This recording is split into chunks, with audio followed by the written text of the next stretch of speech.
In the far north of Japan, where the winter winds howl and the snow piles deep, lies the island of Hokkaido. A land of stark beauty and brutal cold, it was once home to a people who lived in harmony with the wilderness, a people who understood the secrets of the forest and the sea. They were the Ainu, the indigenous people of Japan, and for centuries they thrived in a world that would have crushed a lesser people. They had no metal, no firearms, no written language, but they had something more powerful, a deep and profound knowledge of the natural world, and a set of tools and techniques that were perfectly adapted to their environment. This is the story of those tools, the forgotten arsenal of the Ainu. We will explore the ingenuity and the artistry of a people who could build a house without nails, who could weave clothing from the bark of trees, who could hunt bears with poisoned arrows. We will delve into the spiritual world of the Ainu, a world where every animal, every plant, every object had a soul, a kamui that had to be respected and honored. This is not just a story about survival. It is a story about a way of life, a way of seeing the world that is in danger of being lost forever. Tools to trust, skills that last. This is Bushcraft Arsenal. The Ainu are a people whose story is written not in books, but in the very fabric of the land they inhabit. Their history is a testament to the power of adaptation, of resilience, of a deep and abiding respect for the natural world. To understand the Ainu is to understand that survival is not a battle against nature, but a dance with it, a dance that requires skill, knowledge, and a profound sense of humility. The tools of the Ainu were not just objects, they were extensions of themselves, extensions of their relationship with the kamui, the gods and spirits that animated their world. Each tool was a story, a prayer, a promise to take only what was needed, to waste nothing, to honor the life that had been given so that they could live. Number 1, the Chise, the Ainu house. The Chise was the heart of Ainu life, a masterpiece of natural engineering that provided shelter from the harsh Hokkaido winters. Built entirely from materials found in the forest, the Chise was a testament to the Ainu's deep understanding of their environment. The construction of a Chise was a communal affair, with men and women working together to create a home that was both practical and sacred. The process began with the roof, which was built first and then lifted into place. The frame was made of bare rafters tied together with rope made from the inner bark of elm trees or vines. A long ridgepole ran the length of the roof, providing strength and stability. Across the rafters, smaller poles were laid, to which the thatch would be fixed. The walls were built next. Poles of magnolia wood, chosen for its durability, were driven into the earth about 4 or 5 feet apart. Each pole had a fork or a branch at the top, which would later support the roof. Smaller pieces of wood were lashed across the upright poles, creating a framework for the walls. Once the walls were in place, the roof was lifted bodily and set into the forks of the wall poles. The thatching was then proceeded with. The entire hut, from the ridgepole to the ground, was thatched with reeds, a process that could take several days to complete. The result was a house that was incredibly well insulated, able to withstand the coldest of winters. The Chise was more than just a shelter, it was a sacred space. The east window was considered particularly sacred, a portal through which the gods, or kamui, could pass. It was through this window that offerings were made, and it was through this window that the carcasses of hunted animals were brought into the house. Nothing was ever thrown out of the east window, and no one was ever allowed to look into a chise through it.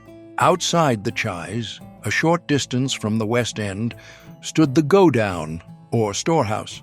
This was a small lodge built on piles to protect the stores of peas, beans, millet, and pumpkins from rats and mice. A square piece of wood was placed on top of each pile, making it impossible for a rodent to climb into the go-down. It was a simple but ingenious solution to a common problem, another example of the Ainu's practical and effective approach to survival. The Chise was not just a house, it was a microcosm of the Ainu universe, a place where the human world and the spirit world intersected. The floor was the earth, the roof was the sky, and the central hearth was the heart of the home, the place where the family gathered and where the most important rituals were performed. It was a home built not of dead materials, but of living ones, a home that breathed with the seasons, a home that was as much a part of the forest as the trees themselves. Number 2, the Attush and winter gear, clothing for the frozen north. In the frigid climate of Hokkaido, clothing was not a matter of fashion, it was a matter of life and death. The Ainu developed a sophisticated system of clothing, using materials from their environment to create garments that were both warm and durable. The centerpiece of their wardrobe was the Attush, a long robe made from the inner bark of the elm tree. The process of making an Attush was a long and laborious one. The bark was peeled from the trees in the spring or autumn when the sap was flowing. It was then soaked in stagnant water for about 10 days until it became soft. The layers of bark were then separated, dried in the sun, and the fibers were divided into threads and wound into balls. The women would then weave these threads into a rough, durable cloth that resembled sackcloth. The Attush was brittle when dry, but incredibly strong when wet. The natural color of the Attush was a light brown, but the Ainu often dyed it a reddish-black color. This was done by steeping the cloth in a hot decoction of oak bark and then immersing it in an iron-rich marsh for a week. The resulting garment, called a kunep, was not only darker but also more resistant to the elements. The Ainu women were skilled embroiderers, and they would decorate their Attush with intricate patterns using colored threads and cottons obtained through trade with the Japanese. The patterns were not merely decorative, they were a form of identification, with different villages and even different families having their own unique designs. A man's Attush was more heavily decorated than a woman's, a reflection of the pride that a wife took in her husband's appearance. For winter wear, the Attush was supplemented with animal skins. The skins of dogs, bears, deer, wolves, and foxes were sewn onto the back of the Attush, providing an extra layer of insulation. The Ainu also wore skin shoes made from the skins of deer or salmon, and gloves on the back of their hands. In the past, they had also worn skin trousers, but as skins became scarcer due to overhunting by the Japanese, these were replaced with leggings made of grass or rushes. To navigate the deep snows of Hokkaido, the Ainu used snowshoes. The Saghalian Ainu used a long, narrow snowshoe made from a single piece of wood covered with sealskin. It was about 5.5 feet long and 7.5 inches wide, and was fastened to the foot with a skin thong. The Yezo Ainu, on the other hand, used a shorter, wider snowshoe made of vine. This was less effective in deep snow, but it was easier to maneuver in the dense forests of Hokkaido.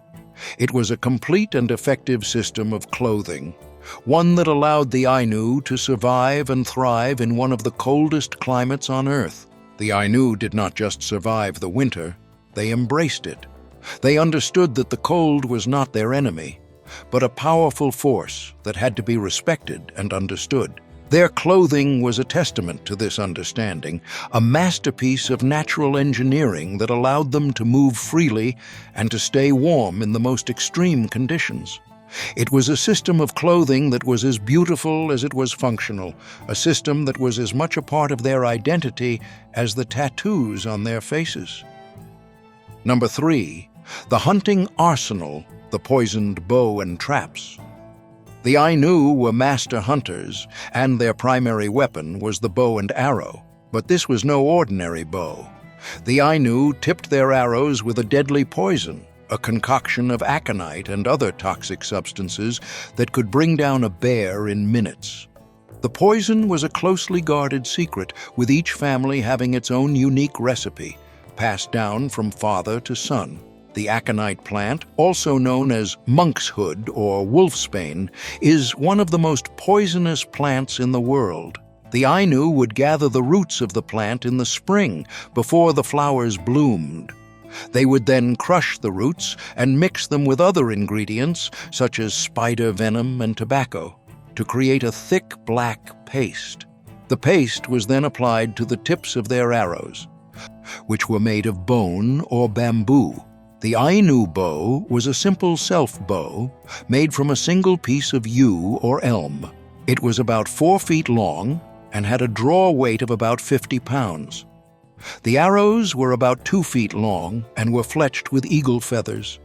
The Ainu were incredibly skilled archers, and they could shoot with deadly accuracy from a distance of up to 50 yards. In addition to the bow and arrow, the Ainu also used a variety of traps to catch game.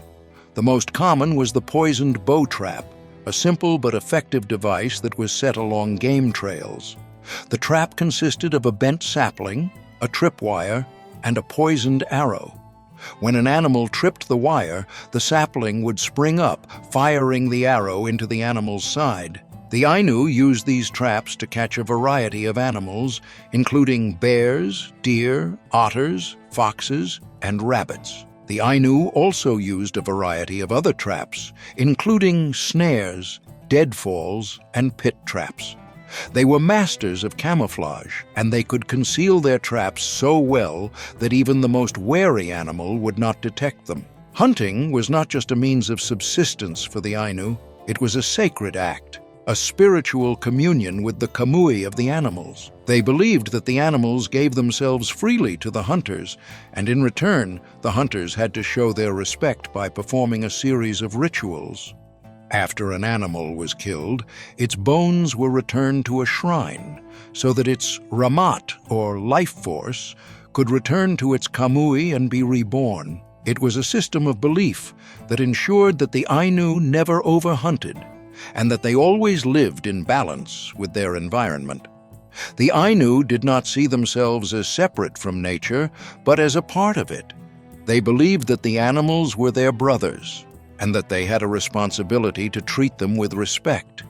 This belief was reflected in their hunting practices, which were designed to minimize waste and to ensure that the animal populations would not be depleted. It was a system of hunting that was both sustainable and spiritual, a system that was based on a deep and abiding love for the natural world. Number 4. The fishing arsenal. Spears, nets, and baskets. Fish were a staple of the Ainu diet, and they had a variety of ingenious methods for catching them. Their villages were almost always located on the banks of rivers, which teemed with salmon and trout. The Ainu fished with spears, nets, and baskets, and they even trained their dogs to help them catch fish. The Ainu fishing spear, or marek, was a simple but effective tool. It consisted of a long wooden shaft and a detachable head. The head was made of bone or antler, and it was barbed so that it would not pull out of the fish. The head was attached to the shaft with a long cord so that once the fish was speared, the hunter could play it until it was tired. The Ainu also used a variety of nets to catch fish. The most common was the gill net, a long rectangular net that was stretched across a river. The fish would swim into the net and get caught by their gills. The Ainu also used a variety of hand nets, which they would use to scoop fish out of the water. But perhaps the most ingenious of all the Ainu fishing methods was the use of baskets. The Ainu would build a weir, or a fence, across a river, and they would place a large basket at an opening in the weir. The fish would swim into the basket, and they would be unable to escape. The Ainu would then simply lift the basket out of the water and collect their catch. The Ainu also trained their dogs to help them fish. The dogs would swim into the river and drive the fish towards the nets or the baskets. It was a remarkable example of the close relationship that the Ainu had with their animals. As with hunting, fishing was a sacred act for the Ainu. They believed that the fish were a gift from the kamui, and they had to be treated with respect. After a fish was eaten, its bones were returned to the river so that its ramat could be reborn. It was a sustainable system of fishing, one that ensured that the rivers would always be full of fish. The Ainu's relationship with the fish was as deep and as complex as their relationship with the animals of the forest. They understood the life cycles of the salmon and the trout, and they knew when and where to fish to ensure a bountiful harvest. Their fishing techniques were a testament to their ingenuity, a combination of simple tools and a profound understanding of the river's currents and eddies.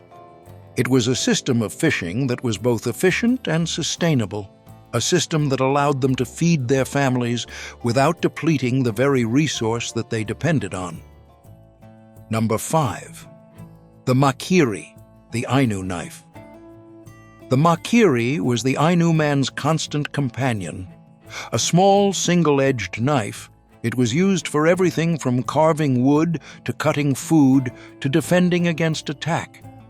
The Makiri was not just a tool, it was a work of art, a reflection of the Ainu's deep connection to the natural world. The blade of the Makiri was typically made from steel, which the Ainu obtained through trade with the Japanese. The Ainu were not metallurgists, but they were skilled blacksmiths, and they would reforge the Japanese steel to create blades that were perfectly suited to their needs.